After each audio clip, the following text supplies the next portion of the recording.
Welcome to another episode, again, of Comedy Wham Presents with me, your host, Valerie, and sometime kitty co-hosts, Ms. Purrington and Mookie. Hold on. Do you just call this a podcast with you and your cats? No, I'm Valerie Lopez of Comedy Wham, and welcome to the very serious Comedy Wham lecture series on being a comic from somebody who's interviewed over 300 comics from all walks of life. That's too many. You can't put that all on the merch. Okay, wait. I was trying to do French. Fuck it, I hate French. What's up, y'all? I'm Ellis Aych, and I've been doing comedy for as long as I've been doing comedy for. And you know, me and Valerie, we have our thoughts about comedy or pussy. No, Bossy. We are bringing you our thoughts across 10 different themes. These are fun, short episodes to inspire you and get you thinking about how to push yourself. And I always bring this to the table, and you always act like you just gloss over it. Can we call the class CCPP class? Finally, don't start taking ComedyWham.com is your place to go for features about all Austin comedy. In addition to podcasts, we've got articles, album reviews, Rochelle's advice column, my Austin Chronicle articles, our festivals list from across the country and the world, and our FPIA contest tracking page. And everyone knows about our events page for live comedy shows in Austin, Houston, and DFW, where 100% of the entries you see come from comics and producers. Submit a show from our homepage to add your show. It's free and easy. Tag us on your Instagram stories and we'll share to our followers. You can also buy promo boosts for extra promotion. Donate to Comedy Wham on PayPal, Venmo, or even Patreon by clicking Support CW on our home. Let's go!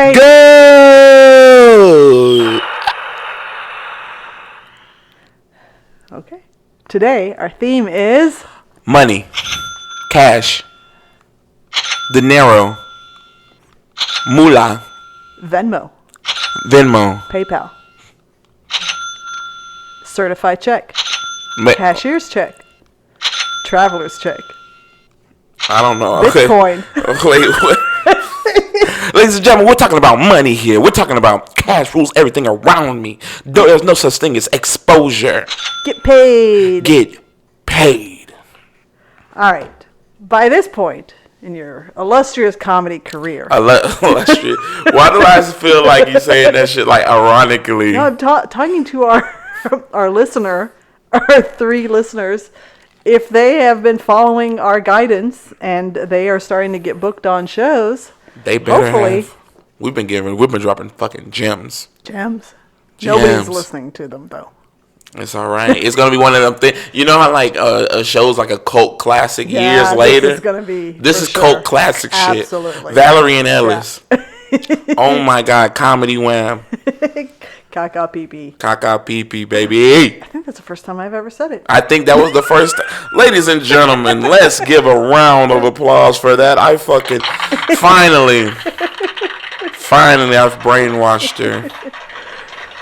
Oh man, getting paid is a touchy subject sometimes. Money is so complicated to talk about for sure. I think in any profession, but it really is interesting in terms of like comedy, right? Because hell, I don't know how to say it. Like it's just there's no roadmaps to this shit, and there's no what's the word? Like starting pay rate, right? You know, you know, if you are a tech job or you a plumber, I think starting like annual rate is like $80,000. That sounds right. That sounds about right. So, you're but cleaning up shit. You're making shit. Yeah, but yeah, that was good. Don't flatter me. Stop it. Ladies and gentlemen, let me just say, Valerie is glowing today. She got a white shirt, and it's just lighting up the room. I'm forgetting what we talking about. Oh, we talking about money. The comedy. When you first start there, first off, there's no, you're not getting paid the first time. The first time you're getting on mics, you are not getting paid. You are barely learning the craft, which you should go check out classes 1 through 5 for the basics. But anyway, you're basically learning the craft. And then once you learn it to an extent, then you're working your stage presence, your persona, really just getting it all in the package deal, right? And then it's like, okay, when you got that all figured out, then it's time to put a price tag on it.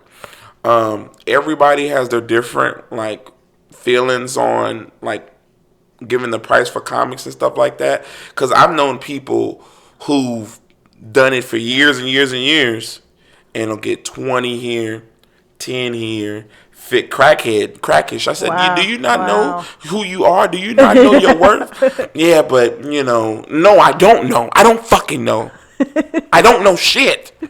You've been doing this shit for 20 years and you doing this shit for $10. You could have cut some grass and got more. That's true. Yeah. So Yeah. I think it's important for people to understand their worth and how to base like pay rates and stuff like that. It should all be like negotiated to an extent. Yeah. Well, I think there's something that has to happen before then. You have to like, okay, yes, you get through the open mics, and then your friends, you start making comedy friends, and some of those are going to have shows, and they'll say, hey, come to my show. I'll give you kind of a starter spot.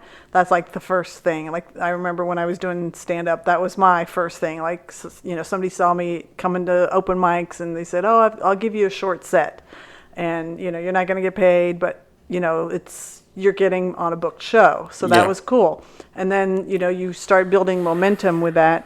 So that's great. That's generally how things work. But then you have to start observing the kinds of shows that are to get booked on. So sure. What I'm thinking is like a show at a coffee shop where the coffee shop just wants to have some people drinking their coffee, and they're not necessarily going to pay the producer an amount. So you're heavily reliant on tips from the customers to make money. For sure. Versus going to perform at an actual club. And it can be smaller scale club all the way up to Cap City.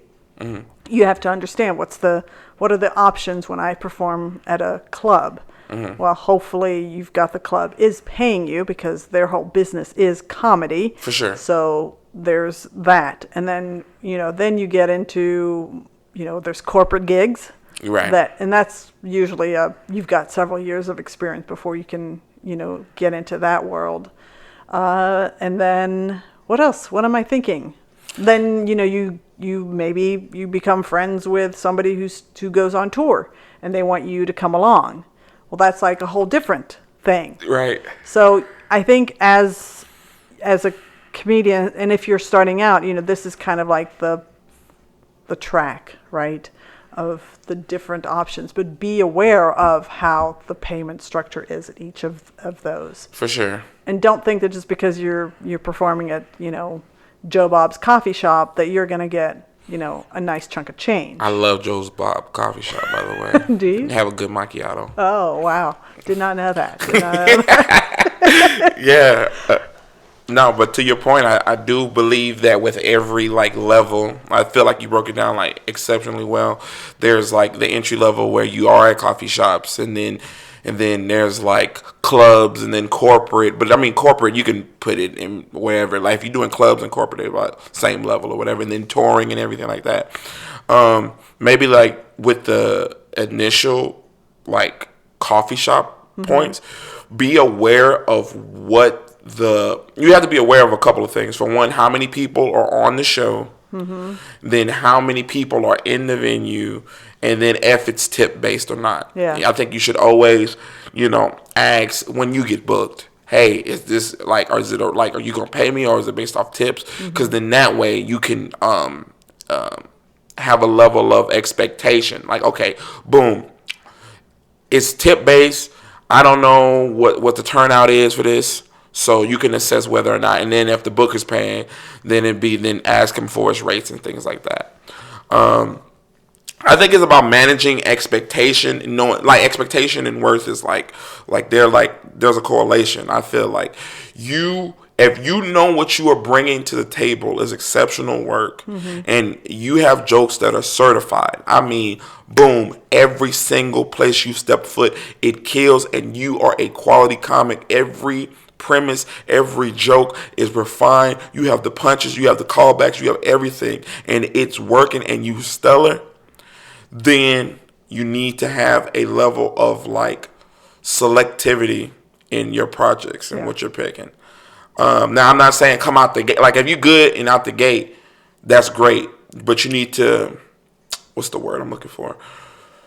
You need to acquire as many venues and spots and associations and things like that. And then it's like, okay, boom. Now you have an option. If you're good out the gate, get that under you. Get that reputation.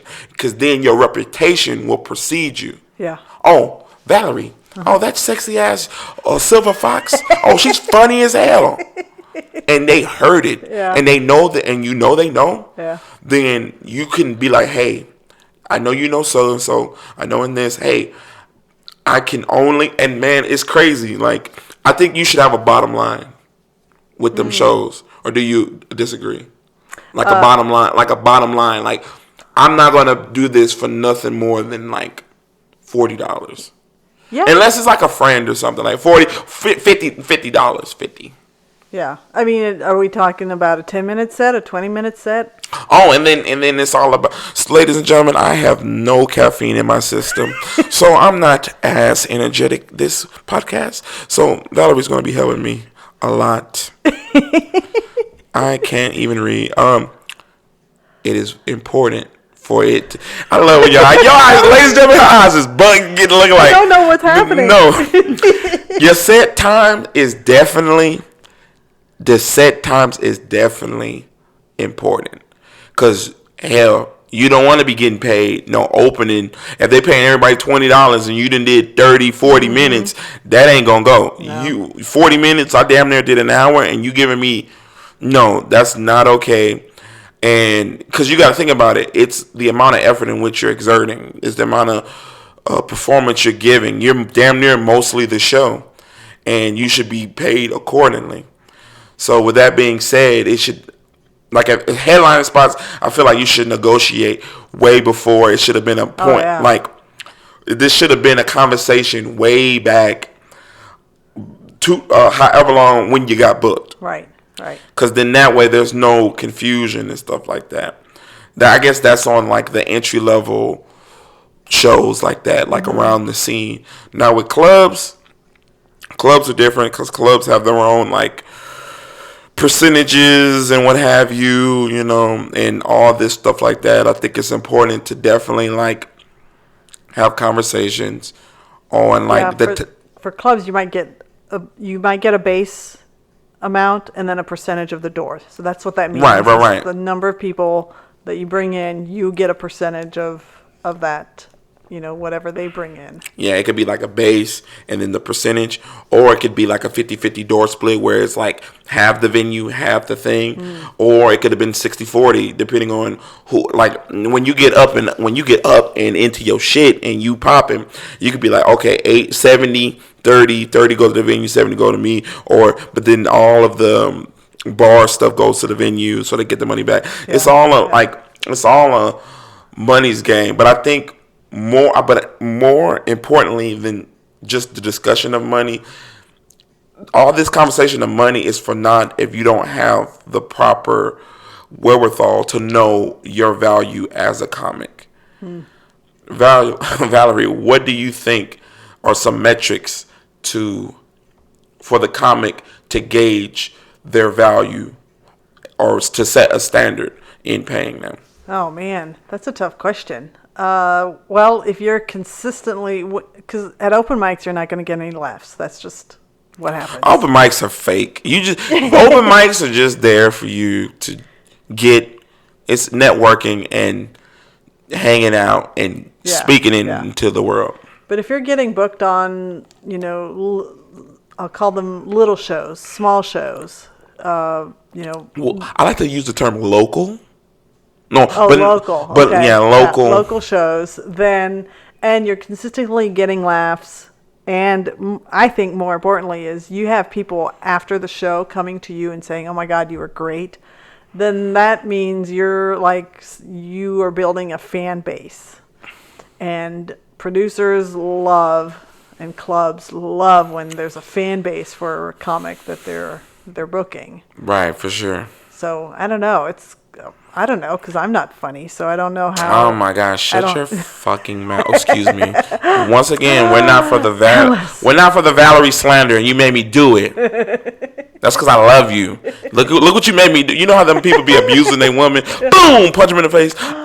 No, we don't condone domestic violence. I'm just saying how dudes will hit a woman, be like, "I love you. Why'd you make me do that shit? Don't you ever say you're not funny." Yeah, man. It's so funny, right? Because it's just, there's a lot of factors, right? Because you can have a comic who's a veteran, did it 15, 20 odd years with a following of 1,000, right? Whatever. And then you could have somebody who's brand spanking new, 2 years in, but have the fan base out the fucking wazoo. I mean, like 500,000 followers. Yeah. It's extramentally just like the clubs are like ching ching ching ching ching. This what the fucking I got 500,000 subs. What the fuck you say? 500,000? Ooh, say that again. I said 500,000 subs. It's all different. I don't know. I don't know, man. I just wish I knew the right, because here's the deal. You could have the following, but then not have the skill set. But it's almost like if you have the following, then you have the people. Like, because at the end of the day, we're all just trying to get fans to come to our shows. Yeah. If you, in the grand scheme, it's like you want to be funny, and then subsequently you will have fans. Right. If you have fans, though, then no, wait, hold on. I feel like I'm about to say some blasphemous shit. You should always be funny. Opt for funny, but funny. To that point, like a lot of clubs will book viral sensations, viral TikTok sensation, viral YouTube sensations who, they have the fans. Yeah. Are they funny? Sometimes. Yeah. Sometimes. Yeah. Not always. So, the club is kind of happy because they brought in somebody that's going to bring their fans. Mm-hmm. And at the end of the day, they don't really care. They're just making their money. That is true. But, as far as, are you funny? So there's like little pockets of exceptions of, you can get paid for not being funny. If right. You've got fans. Damn, that's fucked up. But it's a part of it. Damn. Can we talk about something shady and dark? I like some tea. I'm a messy fucking bitch. How do you deal with a situation where somebody tells you, hey, I'm going to get paid. I'm going to pay you $20 for doing this show. $20? And then you perform. The show goes pretty good. You're getting consistent laughs. I like that. And then, oh, man, I'll pay you next week. Wait up. No, I don't. Wait, hold on. Let me... What the fuck? Oh. Whoa, hold on. Oh, I'm sorry. My car. Oh, I shouldn't say that. My rent's due, and let me pay you next week. Give me another week, and I'll pay you your $20. Oh, then you've been blocked. I'm trying to think, because it's like things do happen, and life does happen, but it's like you've provided the service. You should get paid accordingly. Now, if you know this person and y'all have a relationship, obviously you don't want the money to come between the relationship, but you also need to get paid. Mm-hmm. So I think in that instance in particular, it's all circumstantial. Like, Valerie, if you had a show and you were like, Ellis, I can't pay you till next week, that's fine. But oh boy. Oh, Ellis is dying on. Oh, he's not gonna pay me now. No, I'm not. Fuck, I'm out of here. No, but I think, yeah. I'm sorry, I was having a stroke. What was it? Oh, if we were shit. If you're my friend. If you said I'm paying you next week, then I don't have no qualms with that because I know you. But I think for the first encounter with individuals, especially like businesses, like legit clubs and stuff, no, it's like boom, like what the money should be in hand when you like I've done it. Give me the money. You know what I'm saying? And here's the deal though. Oh, more importantly, more important than anything, people who are listening, new comics that are listening, hell, veterans that are listening. If you have a show and somebody you book on a show and y'all don't never talk about money and they shake your hand and you walk out that door and they don't bring it up to you, expect not to get paid. Now that's not the like steadfast rule, but there's been shows where I've like because I'm operating it from a business standpoint of like, okay, I will do this show and they're gonna pay me. Like this was earlier on, and I'm like, okay, like I don't have to tell him to pay me because he'll just pay me. But then there'll be like people who are like relatively like y'all are cordial and y'all have somewhat of a working relationship. Y'all have somewhat of a working relationship, and then they'll just, yeah, I'll put you on the show, and they think that putting you on the show is like in and of itself enough. Oh, well, you was on the show is good exposure. Fuck all that exposure shit. God, you know how many times I heard exposure? Exposure. And I'm still fucking not exposed. Please don't expose yourself here. No, I don't do that no more. I don't go to Diddy parties no fucking more. You know how much times I put baby oil on myself for exposure? Oh boy. I'm happy to report that there is no baby oil in this house at all. So yeah, she threw them all away before I came. Anyway, exposure is not an excuse to not pay people. Now, granted, there are some platforms. There are some situations. There are some situations where if you are in front of hundreds of thousands of people that you've never been in front of and you get to perform, baby boy, baby girl, that's motherfucking exposure because you don't know what opportunities that can lead to. Yeah. But if your ass live in, I don't know, Bastrop, Texas, and we in a coffee shop, and you talking about exposure, you need to go straight to fucking hell. There's only 100 people in this town. What do you mean exposure? Pay me what the fuck I'm worth. I want to flip it now to, and we're probably going to touch on this a little bit in our next topic, which is creating your own show, because I'm going to share my perspective as a show producer. Mm-hmm. I produce shows too. Oh. Just so you know. I think it's really important that you set out from the very beginning when you book somebody to say, well, first of all, the venue that I work with, they pay. And that is the cost of producing a show. For sure. So before I ever had any performer on a stage, I negotiated with the venue and said, okay, I need this amount in order to be able to produce a good show. So that's a level of protection that you get. You know, the venue has bought into it, and hopefully, they're profitable so that you're not dealing with a situation where it's a business barely hanging by a thread.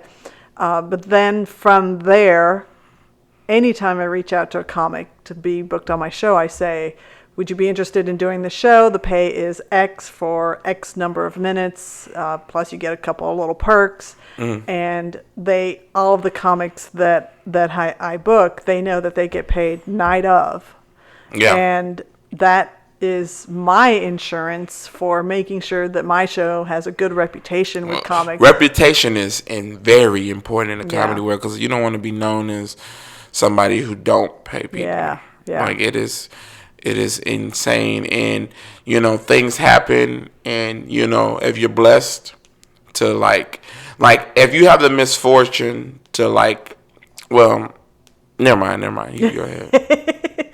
Yeah, so unfortunately, as a new comic starting out, if you're not savvy and if you don't kind of watch for clues or talk to people that are at various levels of comedy, you may never know that, so-and-so is a little bit shady. They'll say they'll pay you, or maybe they'll never bring up pay as a way to, not to pay.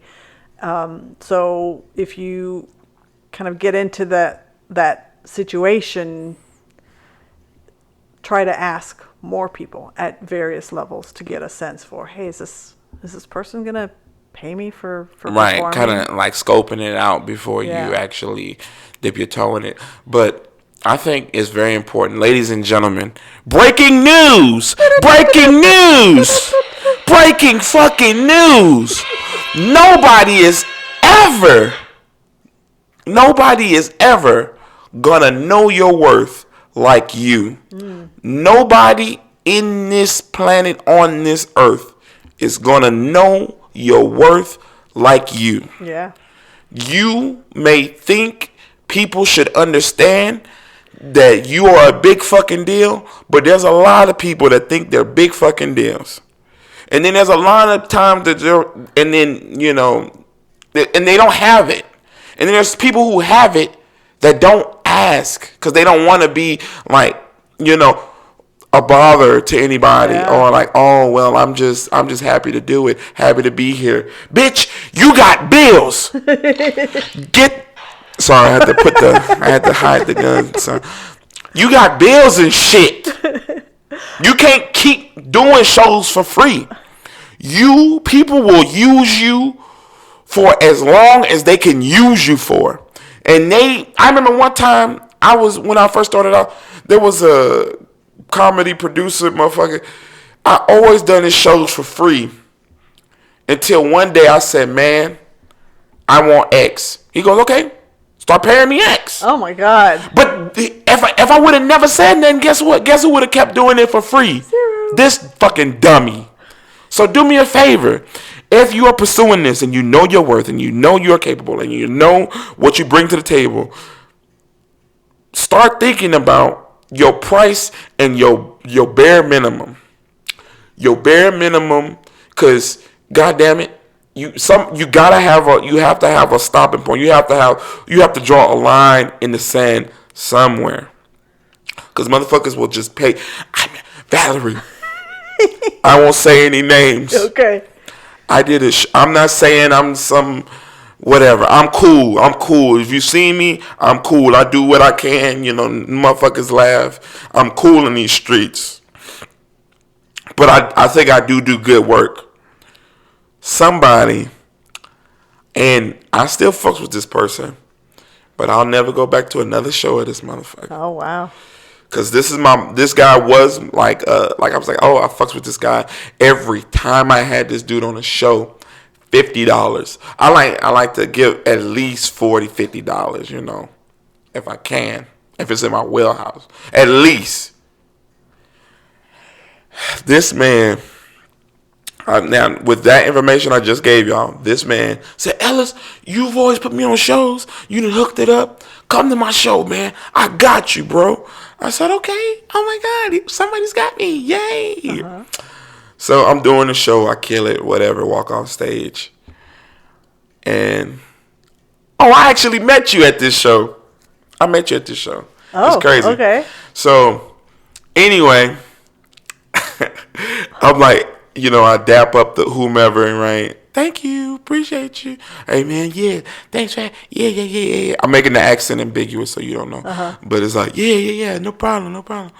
So anyway, and I'm like, so you want my Venmo? Yeah, I'm going to send you a Venmo, man. Good shit tonight. I get home, and this motherfucker sends me $10. $10 fucking dollars. Oh, man. Dumbass. What the fuck? $10. I could have asked my mama for $10. She would have. I could have cut some grass. I could have collected cans. I could have gave blood and got more money. I could have fucking found $10 on the street. I could have found $10. All right. That's enough. So the moral of the story is I could have done $10 on shit. I'm sorry, I'm bad as a I got bad all over again. Fucking ask. The one thing that I do want to also add before we start wrapping up, before you start talking more things that you can do for $10, is he paid me a Big Mac. Okay, I'm sorry. So I was working on a private corporate event type thing, and the person that I was working with, they were really big into a particular venue that everybody knows about downtown, and they were coming at it from a fan, and they said, hey, how much would you charge to come out and do this private corporate style event? And they were like, oh, my minimum is like imagine somebody saying $300 for a 10-minute set. It's like, okay, know your worth, but also... Who the fuck is this person?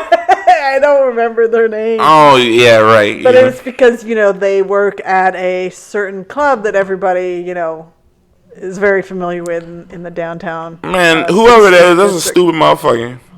Well, I mean, it's smart if you want a quote-unquote polite way to say, yeah, I'm not doing your dumb private show.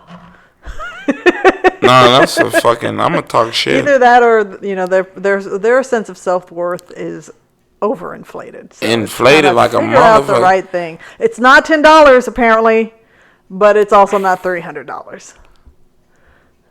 Why are you bringing up shit? You opening a wound. I'm trying to heal. That motherfucker paid me $10, man. Anything else you want to add? Any other posse? No posses. Posse. Okay, that is a wrap on the very serious Comedy Wham lecture series on being a comic from someone who's interviewed over 300 comedians from all walks of life. Or what I like to call it, class cacapipi. Look, I keep saying that I'm going to tell y'all what the history is with it, but I think I'm going to wait. Oh? I'm going to fucking wait, because it's going to be a reason why you're going to be happy. Okay. All right. Yeah. You can find us on Instagram, YouTube, and of course, ComedyWham.com. Follow me at Super Meowie. Come out to my monthly show in Lakeway at Canyon Grill on first Wednesday. It's absolutely fucking lovely.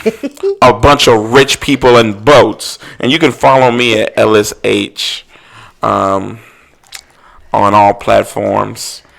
Promote shows. I do have shows. Wait, let me see. It's like 2 weeks. Something like that. So I got a show in November. Fuck y'all. Let me see. I don't never have any shows for y'all. Okay. I'm gonna be at Cap City at Dress to Kill on November 6th, and then I'm gonna be at a house party on November 9th. That's cool though. It's a private event in Round Rock. I'm gonna be at the Green Room November the 15th. All right. You're so enthusiastic. And then November 16th, I'm going to be at the La Cantina in Temple, Texas. Okay. Very good. Yeah. We hope you've enjoyed today's lesson on getting paid and knowing your worth. Stay tuned next week when we'll present Creating Your Own Show. Creating your own shows, making your own way. Let's go. Okay. That motherfucker paid me $10. I'm still, man. Au revoir, bonjour.